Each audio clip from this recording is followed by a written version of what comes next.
The 2018 midterm elections in many American voters' minds will be a referendum on President Donald Trump. And it'll be hard to find anywhere in the country where that sentiment is more true and more stacked against the POTUS than in Silicon Valley, says tech politics journalist and researcher Greg Ferenstein. The most important thing to Silicon Valley is also the most important thing to the Democratic Party, and that is getting a majority in the House who will effectively stop the president's agenda. Ferenstein has studied the politics of those living and working in the heart of the country's tech sector for a number of years, finding a unique mix of Democrat-like social liberalism and traditional Republican-like business-friendly deregulation. He says the feeling in Silicon Valley about what's at stake in Decision 2018 is that Trump and his Republican majority in Congress, if allowed to move forward, could continue to threaten both sides of its political sensibilities. The president has come out in a number of ways, materially and as a figure against the Valley. First, on immigration, a lot of immigrants feel uncomfortable coming to the country.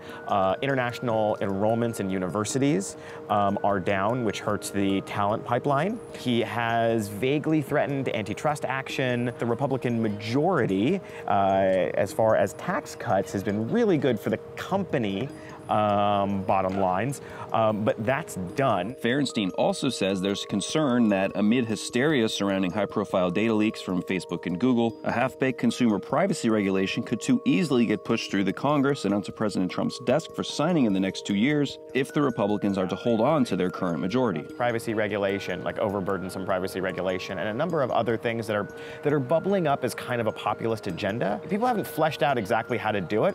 And so when you have massive public pressure to do something and people don't know what to do, chances are it's going to be done poorly. If the Democrats win and they cause even further gridlock in Congress, it'll maybe give time for people to think about how law should actually be shaped rather than public pressure. So turning over control of the House is more in play for Democrats in the Senate. But still, Beto O'Rourke, up for a U.S. Senate seat in Texas, has gotten a lot of money from Silicon Valley employees. Are there particular issues or reasons why, or is his race against Ted Cruz just the most high-profile Republican versus Democrat that we've got going this time around?